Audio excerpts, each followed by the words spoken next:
Hello, beautiful souls, and welcome to Healing with Hila. This is your space for aligning, expanding, and reconnecting with who you truly are. I'm your host, Hila Ferguson. I'm a transpersonal hypnotherapist, life coach, and energy worker.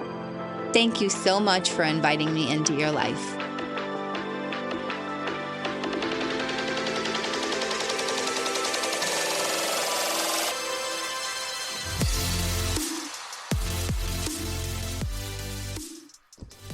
I want to talk to you guys today about our emotional system being our guidance system.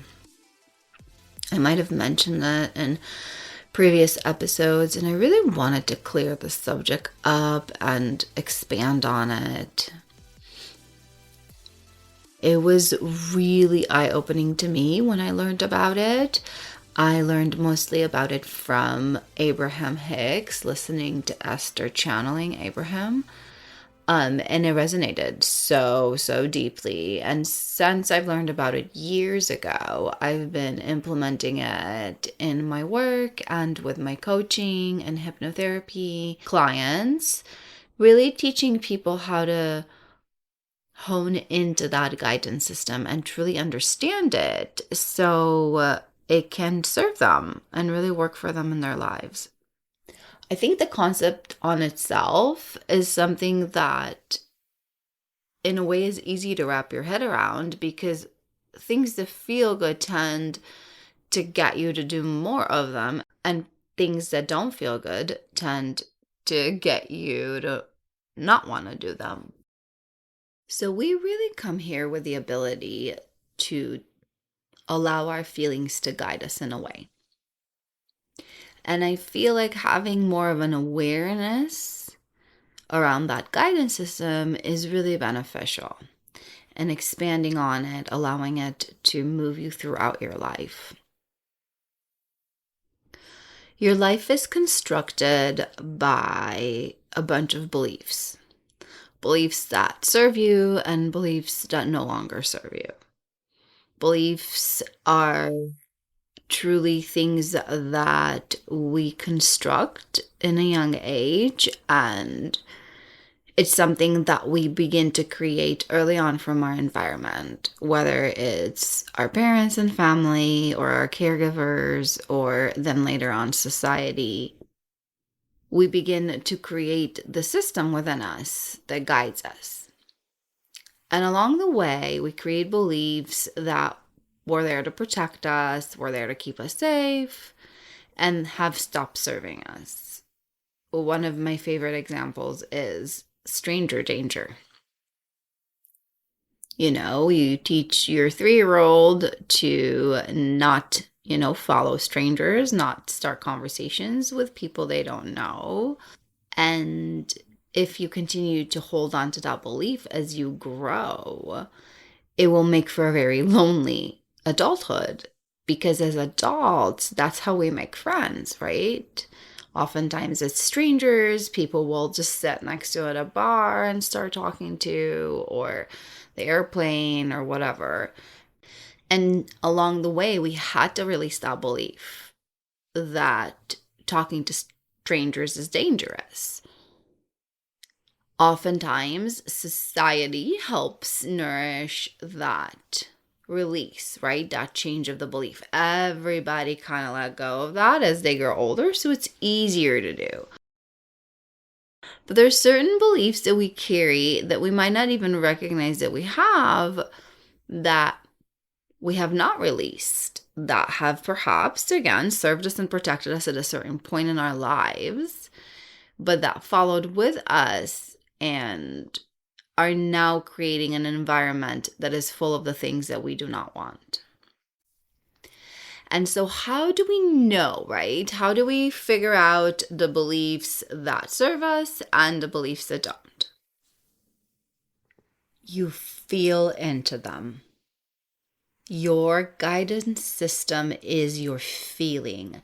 Your guidance system around the beliefs in your life that serve you or do not is your feelings. The guidance system around the thoughts that serve you or do not is connected to your feeling. And you know by now the simple ease of feel good feelings and heaviness of not so feel good feelings. Allowing yourself to really connect with your predominant thoughts. Those will lead you to your beliefs and will lead you into that space of understanding if they serve you or if they do not serve you. I feel like a common belief that I hear around friends and clients is really surrounded around a partner, calling in a partner, inviting someone into their lives. And oftentimes I find myself thinking how much their beliefs are the pieces that are keeping them completely trapped in the same cycle. They constantly affirm and say that, oh, they always date narcissists. They always attract narcissists. They don't know why. It's just their thing. And the universe just expands it.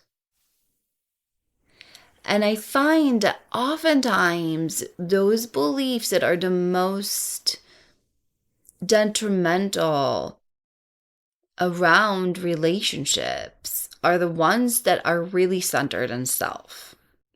And so I find that probably the hardest beliefs we face and the core beliefs that if we shift truly change our lives are beliefs that are centered and connected around ourselves and our self-esteem. If you're someone with really low self-esteem and you believe that nothing is ever working out for you, you're never going to be successful, things are always failing, everything you touch breaks, then you're going to continue to create that reality. And it's going to be on all levels, especially in the relationships that you call in. The whole thing is that the law of attraction can't ever bring to you a balanced and happy and joyous relationship if the belief within you, the thoughts that you run, are not ones that are connected to deserving that kind of relationship. If you are not happy with yourself or with your life, then the universe will always call in situations and relationships that are going to mirror that. Always. They are going to override that want into the dominance of your thoughts. We've talked about it in previous podcasts, and it's when you change the tide. It's when the weight of the things you do want outweigh the things you don't want that you begin to call them in. And that includes your thoughts, your automatic, subconscious, auto-run thoughts that you just run, often without realizing or recognizing that you're doing it. And so we move into step number 1, right, that we always talk about, which is becoming aware of those thoughts, allowing yourself to have that awareness of those beliefs, feeling in those beliefs, feeling into those thoughts, feeling into those beliefs, and really sifting through the ones that feel good and the ones that don't.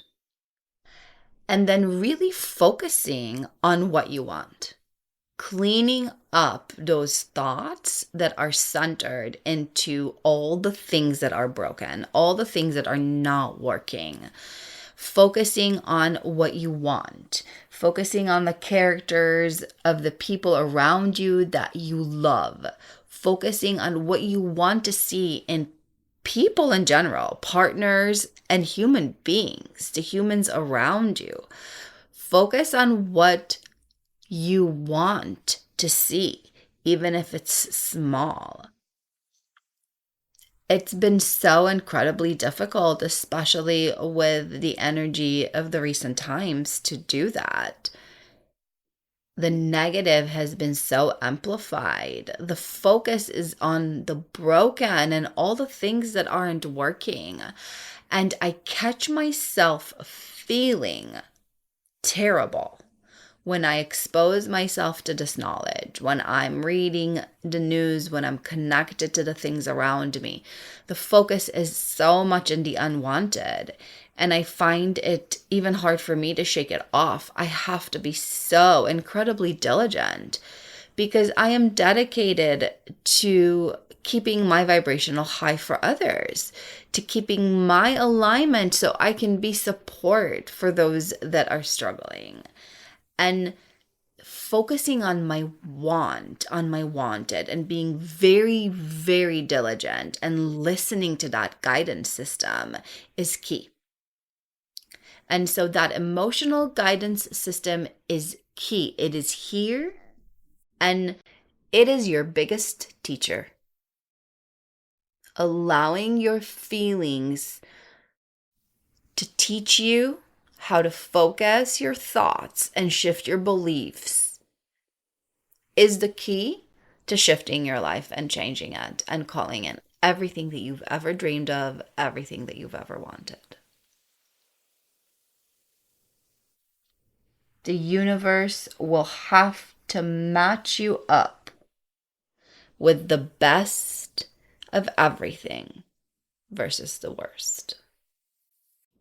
And so it's really important to recognize that this guidance system, this feeling system that we're talking about, is very much linked between you and you. And I want to clarify that piece a little bit more. That you and you is what I would refer to as your higher self, your soul self, your inner wise knowing, and you, your conscious self, your mind, the piece of you that is here in this body and this planet. And all the thoughts, those beliefs are between you and you in a way. The essence of beliefs are those thoughts that you eventually constructed that you believe between you and you. And that's why the guidance system of those beliefs is so beyond rooted in the way that they feel. Because beliefs are yours. Because beliefs are pieces that are you, that are yours. Because beliefs are pieces that are between you and you. They are pieces that your consciousness, thoughts that your consciousness gathered around and collected and constructed into something that lives between you and you. But actions are something a little bit different. They are something that is between you and others. And therefore, it's not going to be the feeling that will determine the route. I think that that's where a lot of us get confused around the piece of intuition. We want to do something and something will go wrong or not work out, and we'd be like, oh, it's a sign, we're just not supposed to do it. Like we'll go for a job interview and they might not follow up and we won't, send an email to check. We'll just be like, oh, it's a sign, or whatever the situation is. Where in some cases it is, sometimes the resistance the universe is offering for us is truly for our highest good. And that only works if the belief that you run is the universe is always working out for me. Because if I run the belief that the universe is always working out for me, then when I face resistance, like, in traffic or around something I really wanted to accomplish or do, I'm able to let go of that action a little bit easier because I trusted the universe is working out for me and there was a reason, a deeper reason why. But if, for instance, I run some kind of a belief around not deserving, that job interview or something around I'm really learning how to be determined and really fight for what I want, and so there's a reason and a purpose in not letting go, not letting that small glitch deter your path. Oftentimes we will think about bringing up a conversation and we won't do it because it doesn't feel good, right?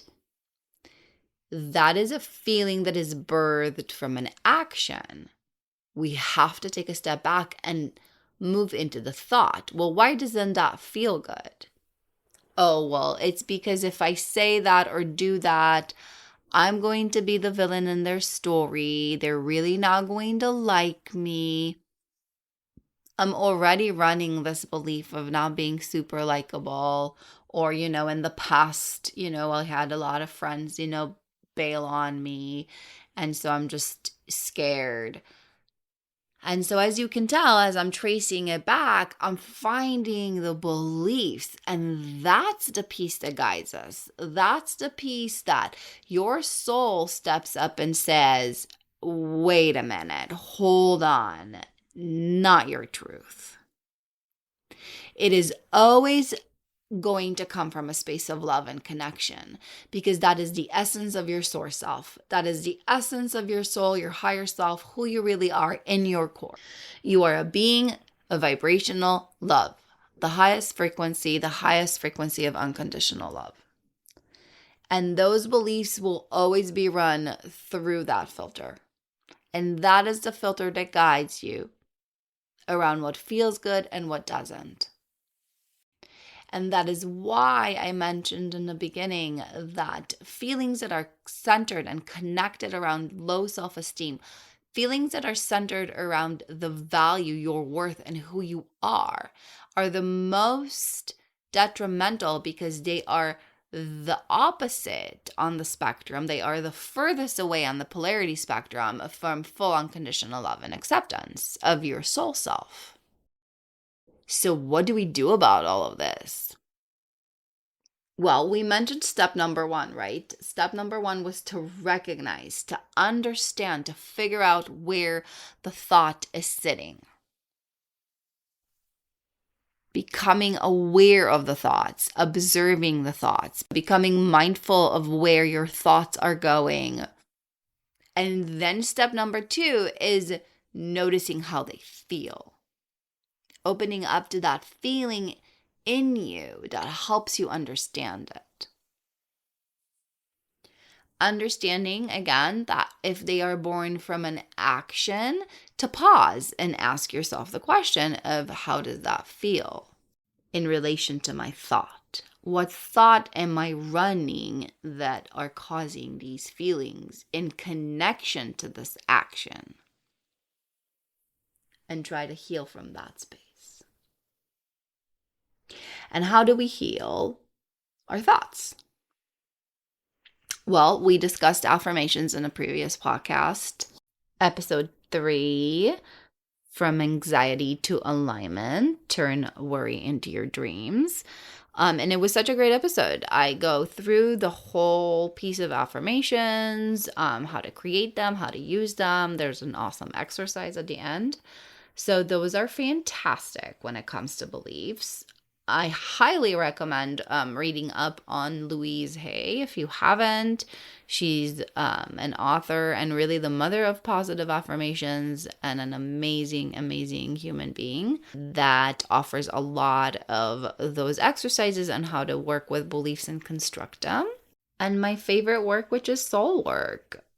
Learning how to tune in to that inner wise knowing and becoming really connected and aligned and in relationship with that piece within you that will then really allow you to scan those beliefs and truly be a teacher in how to navigate and understand and realign yourself.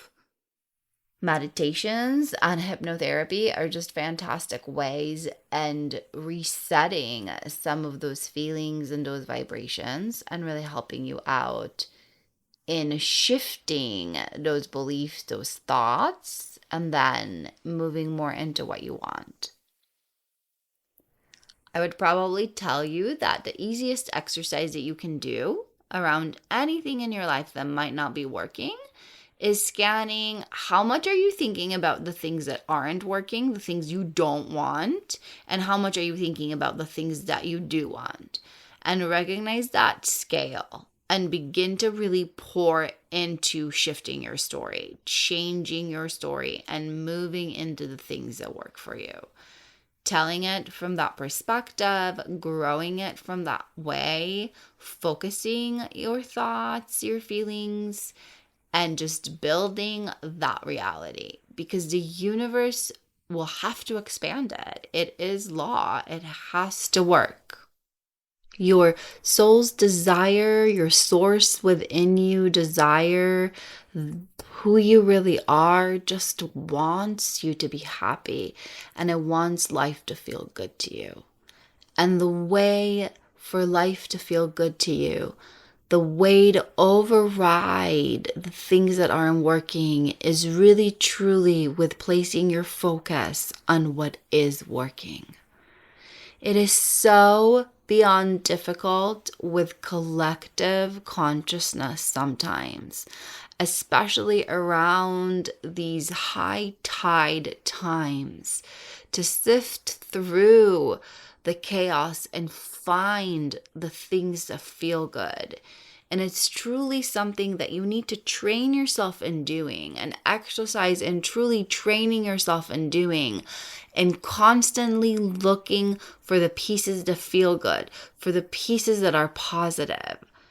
Even if there's so few of them, even if it's just a blue sky, a sun shining, another day you get to take a breath. Whatever it is, beginning to just train yourself in expanding that feeling and focus.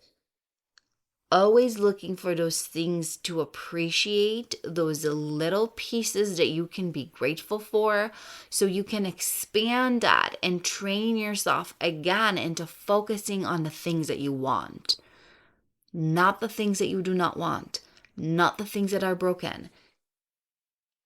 We have to do it. We absolutely must if we want to change the vibration that is around us and that is within us. The more we focus on the things that are broken in our lives, the more broken things we will attract into our lives. The more broken things we will attract in our world, in our universe, in our existence. And so if you are dedicated for light and for love, you have to shift the mindset. You gotta train yourself into the site of appreciation and gratitude. Like I started to speak, I have to be so diligent, so diligent. And there's moments where I think, am I doing it wrong? Am I just staying silent or ignorant? But I realized again that I am not effective. I am not as effective when I run that low vibration. I'm not as effective if I walk around with a pit in my stomach, fearing for humanity. I'm not effective in bringing light into humanity when my light is dimmed. And so the biggest job that I feel like I have is to keep my light shining and on and keep on going no matter what, and find those pieces and trust and not lose hope and have like super strong faith, because I truly know that it's going to be different. That good will prevail over evil, that light will always win over darkness. And I am going to witness it again and again and again.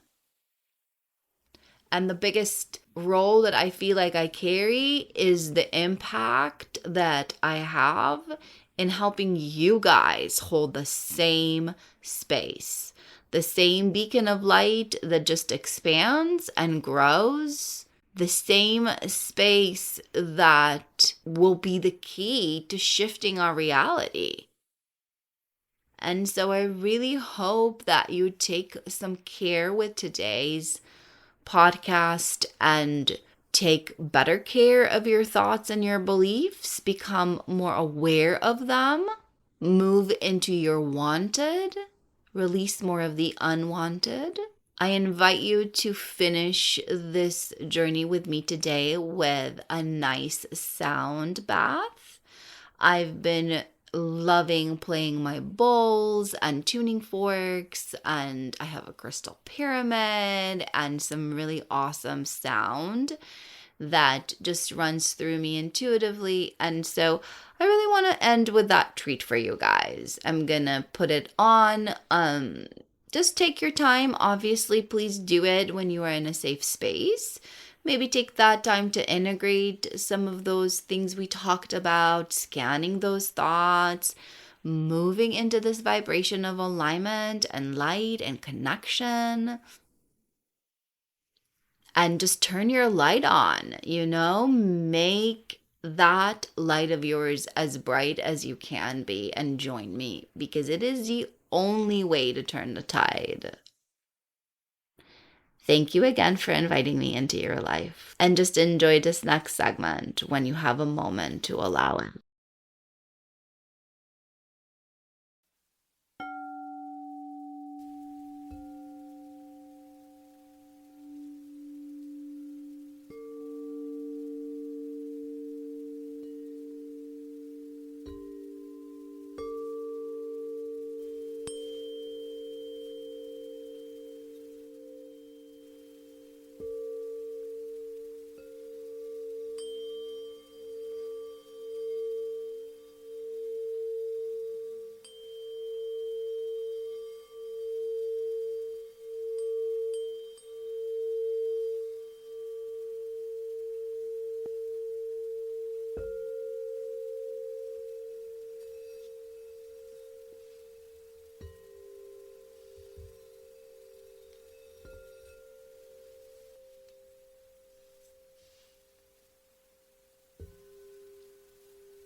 I hope that you loved this sound bath and that you got really good clarity around your thoughts and beliefs, a really good space of alignment and connection.